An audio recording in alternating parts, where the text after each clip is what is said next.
జై శ్రీమన్నారాయణ. నా పేరు హరిత. మా అమ్మ పేరు భారతి. మా నాన్న పేరు సత్యనారాయణరావు. మా భగవద్గీత టీచర్ పేరు శ్రీలక్ష్మి మ్యామ్. ఇప్పుడు నేను 7th చాప్టర్ చెప్పబోతున్నాను. ఓం అస్మ ఓం శ్రీ పరమాత్మనే నమః. అథ సప్తమోऽధ్యాయः. జ్ఞాన విజ్ఞాన యోగः. శ్రీ భగవానువాచ మయా సక్తమనః పార్థ యోగం యుञ्जन्मदाश्रयः అసంశయం సమగ్రం మాం యథా జ్ఞాస్యసి తచ్ఛృణు. జ్ఞానం జ్ఞానం తేహం సవిజ్ఞానం ఇదం వక్ష్యామ్యశేషతః యజ్ఞాత్వా నేహ భూయోన్యత్ జ్ఞాతవ్యమవశిష్యతే. మనుష్యానాం సహస్రేషు కశ్చిద్యతతి సిద్ధయే యతతామపి సిద్ధానాం కశ్చిన్మాం వేత్తి తత్వతః.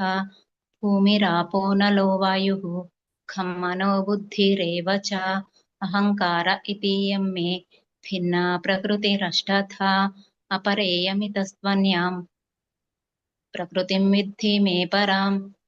జీవభూతాం మహాబాహో యయేదం ధార్యతే జగత్ ఏతద్యోనీని భూతాని సర్వాణీత్యుపధారయ. ఏతద్యోనీని అహం కృత్స్నస్య జగతః ప్రభవః ప్రళయస్తథా మత్తః పరతరం నాన్యత్ కించిదస్తి ధనంజయ. మయి సర్వమిదం ప్రోతం సూత్రే మణిగణా ఇవ రసోऽహమప్సు కౌంతేయ ప్రభాస్మి శశిసూర్యయోः. ప్రణవः సర్వవేదేషు శబ్దः खे పౌరుషం ఋషు పుణ్యో గంధః పృథివ్యాం చ తేజశ్చాస్మి విభావసౌ. జీవనం సర్వభూతేషు తపశ్చాస్మి తపస్విషు.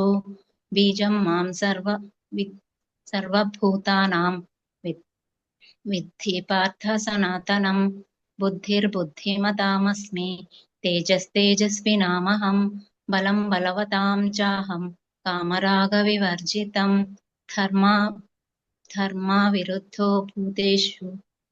ధర్మావిరుద్ధో భూతేషు కామోऽస్మి భరతర్షభ.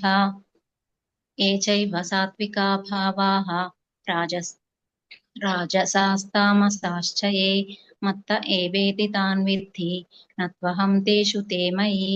త్రిభిర్గుణమయైర్భావైః ఏభిः సర్వమిదం జగత్ మోహితం నాభిజానాతి మామేభ్యः పరమవ్యయం. దైవీ హేషా గుణమయీ మమ మాయా దురత్యయా. మామేవ యే ప్రపద్యంతే మాయామేతాం తరంతి తే. న మాం దుష్కృతినో మూఢాః ప్రపద్యంతే నరాధమాః. మాయయాపహృతజ్ఞానాః ఆసురం భావమాశ్రితాః. చతుర్విధా భజంతే మాం జనాః సుకృతినోऽర్జున. ఆర్తో జిజ్ఞాసురర్థార్థి జ్ఞానే చ భరతర్షభ. తేషాం జ్ఞానే నిత్యయుక్తః ఏకభక్తిర్విశిష్యతే. ప్రియో హి జ్ఞానినోత్యర్థం అహం స చ మమ ప్రియః. ఉదారాः సర్వ ఏవైతే జ్ఞానీ త్వాత్మైవ మే మతం. ఆస్థితः స హి యుక్తాత్మా మామేవానుత్తమాం గతిం. బహూనాం జన్మనామంతే జ్ఞానవాన్ మాం ప్రపద్యతే. వాసుదేవः సర్వమితి సమహాత్మాసు దుర్లభः. కామైస్తైస్తైర్హృతజ్ఞానాः ప్రపద్యంతేన్యదేవతాः. తం తం నేమమాస్థాయ ప్రకృత్యా నియతా స్వయా. యో యో యాం యాం తనుం భక్తః శ్రద్ధయార్చితుమిచ్చతి తస్య తస్యాచలాం శ్రద్ధాం తామేవ విదధామ్యహం. స తయా శ్రద్ధయా యుక్తః తస్యారాధనమీహతే. లభతే చ తతః కామాన్ మయైవ విహితాన్ హితాన్. అంతవత్తు ఫలం తేషాం తద్భవత్యల్పమేధసాం. దేవాన్ దేవయజో యాంతి మద్భక్తా యాంతి మామపి. అవ్యక్తం వ్యక్తిమాపన్నం మన్యంతే మామబుద్ధయః. పరం భావమజానంతః మమావ్యయమనుత్తమం. నాహం ప్రకాశः సర్వస్య యోగమాయా సమావృతः.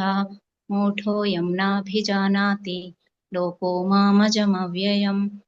వేదాహం సమతీతాని వర్తమానాని చార్జున భవిష్యాని చ భూతాని మాంతు వేద న కశ్చన ఇచ్ఛాద్వేష సముత్థేన ద్వంద్వమో ద్వంద్వమోహేన భారత సర్వభూతాని సమ్మోహం సర్గే యాంతి పరంతప येषां त्वन्तगतं पापं जनानां पुण्यकर्मणां ते द्वन्द्वमोहनिर्मुक्ताः भजन्ते मां दृढव्रताः जरामरणमोक्षाय मामाश्रित्य यतन्ति ये ते ब्रह्म तद्विदुः कृत्स्नम् अध्यात्मं कर्म चाखिलं साधिभूताधिदैवं मां साधियज्ञं च ये विदुः प्रयाणकालेऽपि च मां ते विदुर्युक्तचेतसः ओम तत्सदिति श्रीमद्भगवद्गीतासु उपनिषत्सु ब्रह्मविद्यायां योगशास्त्रे श्रीकृष्णार्जुनसंवादे ज्ञानविज्ञानयोगो नाम सप्तमोऽध्यायः।